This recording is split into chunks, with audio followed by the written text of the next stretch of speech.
반갑습니다. 공부하는 세무사 우동호입니다. 오늘은 전공자가 들려주는 블록체인과 암호화폐, 그리고 스캠, 소위 말하는 먹튀, 깡통 코인들을 거르는 방법에 대해서 이야기해보고자 합니다. 저는 2008년에 세무사라는 직업을 가지게 된 이후로 지금까지 매년 자기 개발을 해왔습니다.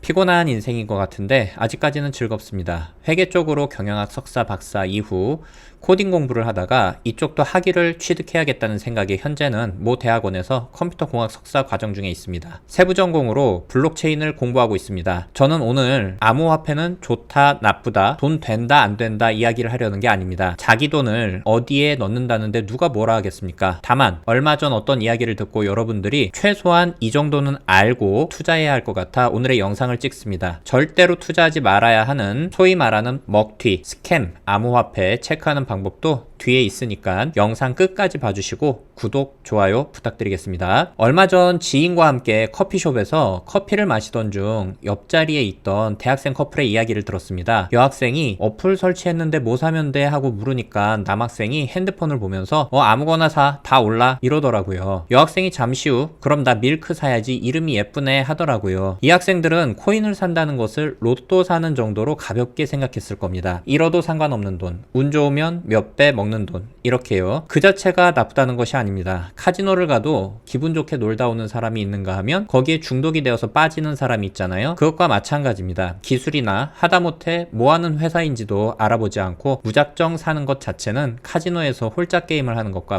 마찬가지입니다. 몇 년 전 정성 카지노를 놀러 간 적이 있습니다. 호텔이 아닌 인근 모텔에 숙소를 잡으면 매 시간마다 셔틀차가 왔다 갔다 하는데 동승한 분들의 분위기가 아직도 잊혀지지가 않습니다. 그 음울한 분위기, 그리고 인생 선배들이 놀러 가는 거면 지갑 들고 가지 말고 현금만 10만원 들고 가라 했습니다. 하다가 흥분하면 판돈 키운다고요. 그렇게 현금만 챙겨서 갔죠. 전 다른 건 할 줄 몰라서 다이사이라는 게임만 했습니다. 이건 주사위를 돌려서 몇보다 큰지 작은지 홀인지 짝인지 맞추는 게임인데 거는 판돈은 작게도 할 수 있습니다. 위에 보면 전광판에 확률이 다 나오거든요. 그것만 보고 걸었습니다. 같이 간 지인은 다 잃고 전 10만원 정도 땄습니다. 그런데 다음날 이런 생각이 들더라고요. 이거 내가 10만원이 아니라 1000만원 들고 갔으면 하루 만에 1000만원 번 건데, 이런 생각이요. 그러면서 도박이 이런 느낌이구나, 나는 절대 도박하면 안 되는 사람이구나 생각이 들었습니다. 물론 가볍게 스트레스만 풀고 여기에 올인하지 않는 분들이 더 많을 겁니다. 하지만 우리의 뇌는 승리했을 때 그 쾌감을 강력하게 기억합니다. 그래서 주식도 테마주들만 하는 분들은 이게 아닌데 하면서도 놓을 수가 없는 겁니다. 그런데 코인 시장은 더 심합니다. 여기는 말 그대로 무법천지예요. 상한 하한도 없습니다. 적은 돈으로 시작할 수도 있고 법적 제한 장치도 없습니다. 그래서 젊은 분들일수록 몰입할 확률이 더 높습니다. 차라리 소액으로 시작해서 잃고 그만두는 분들은 그걸로 다행이지만 비트코인을 제외한 나머지 코인들, 소위 말하는 알트코인 중에서도 이상한 코인들로 높은 수익률을 거둔 분들일수록 나중에 더 크게 돈을 잃을 확률이 높습니다. 이건 이미 주식시장에서도 검증된 바죠. 요즘 하루 종일 핸드폰 잡고 계신 분들 많으실 겁니다. 최근 도지코인 관련해서 암호화폐가 핫하죠. 2021년 4월 16일 하루 동안 한국에서만 거래 대금이 15조 원 정도 되었습니다. 이 금액은 당일날 코스피 시장 전체의 거래 대금을 추월한 금액입니다. 앨런 머스크의 트윗 한마디에 아주 요동을 칩니다. 또 웬만한 코인들은 시가총액이 1조를 우습게 넘어갑니다. 블록체인이 어떤 기술인지, 이것을 이용해서 어떤 것들을 할 수 있는지, 또 어떤 명확한 한계가 있는지 잘 알기 때문에 현재의 과열이 걱정스러운 면도 있습니다. 저는 코인을 하지 말라는 말이 절대 아닙니다. 코인이라는 것은 블록체인을 이용한 기술 생태계에 있어서 아주 중요한 요소입니다. 오히려 너무 금기시하고 꽁꽁 싸매니까 이에 대한 반작용으로 사기꾼들이 횡행하고 일반인들의 돈을 가져간다고 생각을 합니다. 먼저 블록체인과 암호화폐 자체를 구분 못하는 분들이 많은데 그 전부터 간단히 말씀드리겠습니다. 이론적인 거 복잡한 거 다 무시하고 간단하게 블록체인이라는 것은 기술입니다. 모든 것의 시작인 사토시 나카모토의 블록체인 논문입니다. 이 오른쪽 그림에 나와 있는 그림이 바로 블록체인인데요. 이걸 설명하기에 앞서 이해하기 쉬운 예를 들어보겠습니다. 100명의 사람이 살고 있는 마을이 있습니다. 여기에서 홍길동이 임꺽정에게 100만 원을 빌려주면서 차용증을 씁니다. 그런데 홍길동은 걱정입니다. 임꺽정이 나중에 계약서가 거짓이라고 오리발 내밀까봐요. 그래서 마을 촌장님에게 부탁을 합니다. 보증을 서달라고요. 심플하죠? 이게 현재의 우리 제도 상황입니다. 법과 정부가 촌장님의 역할을 하는 거죠. 자, 다시 마을의 상황으로 가서 중에서 이런 경우가 있을 수 있습니다. 임꺽정이 촌장님과 모의해서 채무 자체를 없는 것으로 하거나 금액을 깎을 수 있죠. 0을 하나 뺀다던가 해서요. 물론 반대의 경우도 마찬가지입니다. 현재 사회에서는 해킹 등으로 이러한 상황이 있을 수 있다는 겁니다. 자, 그럼 여기에서 한 단계 더 나아가서 아까 100명이 사는 마을이라고 했죠. 그렇다면 100명이 모두 다 이 계약을 알고 이 내용을 바꾸려면 이 중 51명의 허락을 받아야만 바꿀 수 있다면 어떻게 될까요? 임꺽정이 나쁜 마음을 먹는다 해도 이 채무계약 자체를 없애거나 자기 마음대로 바꾸기 어렵겠죠. 이게 바로 블록체인의 원리입니다. 이 그림에서처럼 블록이라는 하나의 데이터 조각에 적은 양의 데이터들을 담습니다. 그리고 그 데이터에 변경이 있을 때마다 하나의 새로운 블록이 생깁니다. 이 블록들은 서로 연결이 됩니다. 그래서 블록체인이라는 말을 하는 겁니다. 해쉬 알고리즘 뭐 이런 복잡한 이야기는 안 하고 하나 보여드리겠습니다. 자, 이거는 블록체인 비트코인의 알고리즘을 제가 표현을 한 건데요. 제가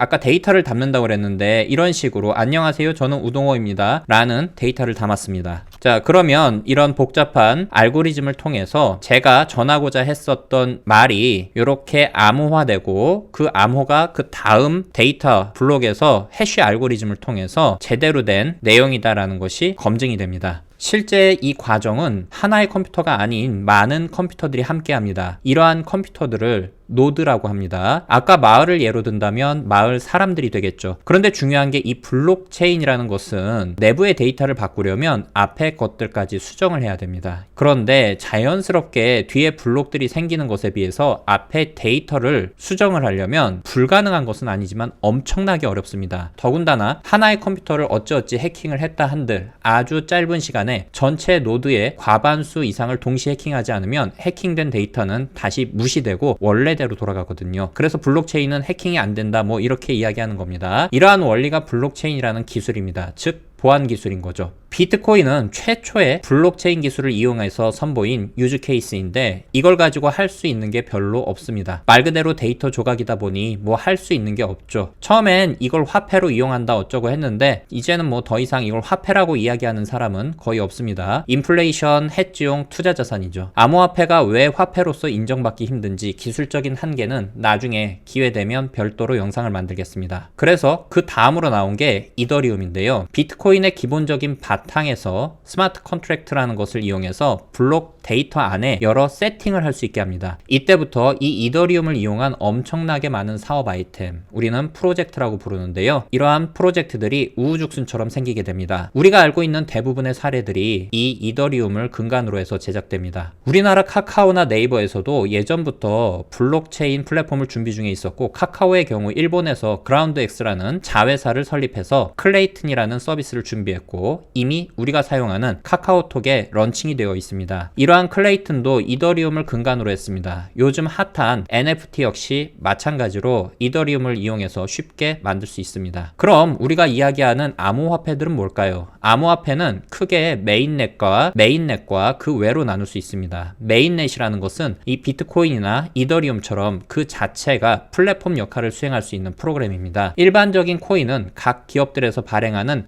옛날식으로 이야기하면 싸이월드의 도토리 같은 겁니다. 자체적인 프로그램 또는 자체적인 생태계 내에서만 사용이 가능한 사이버머니.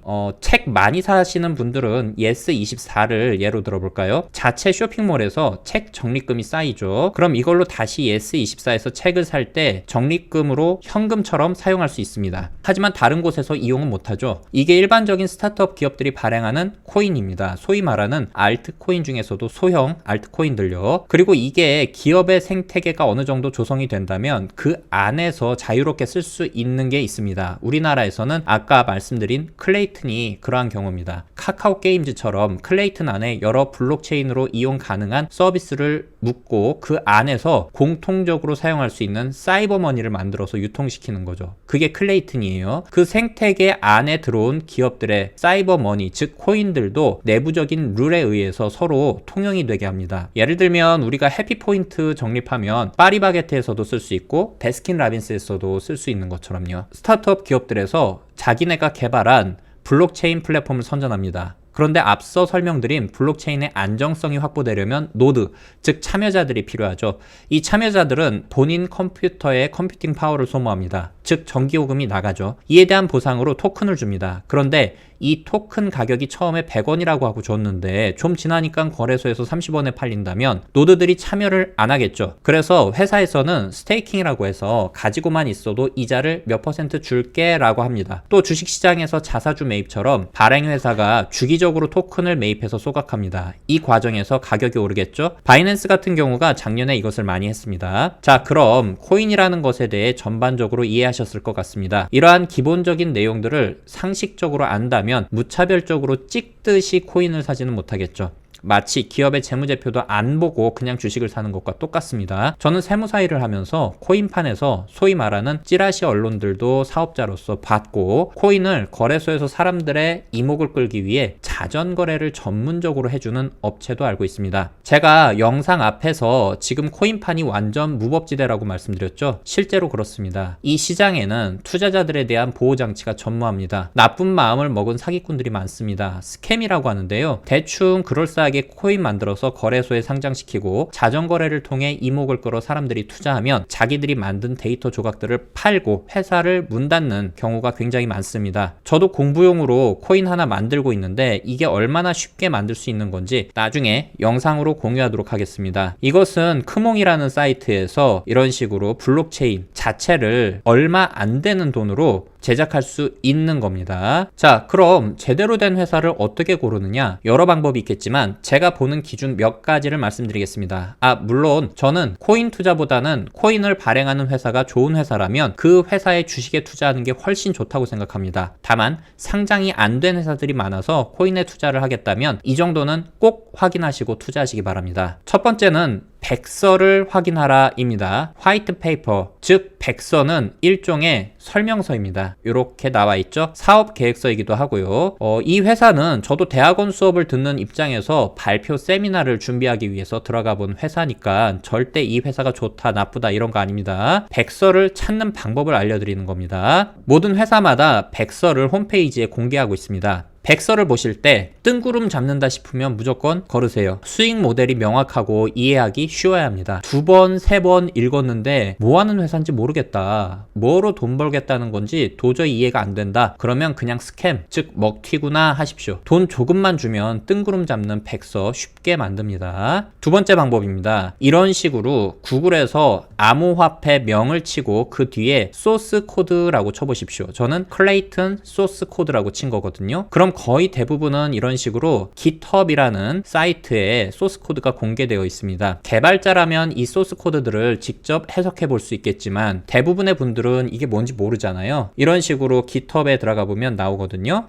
기본적으로 대부분 오픈소스이기 때문에 많은 사람들이 참여합니다. 그러므로 제대로 돌아가는 프로젝트라면 업데이트가 활발합니다. 이렇게 업데이트가 자주 되는지 확인하시면 됩니다.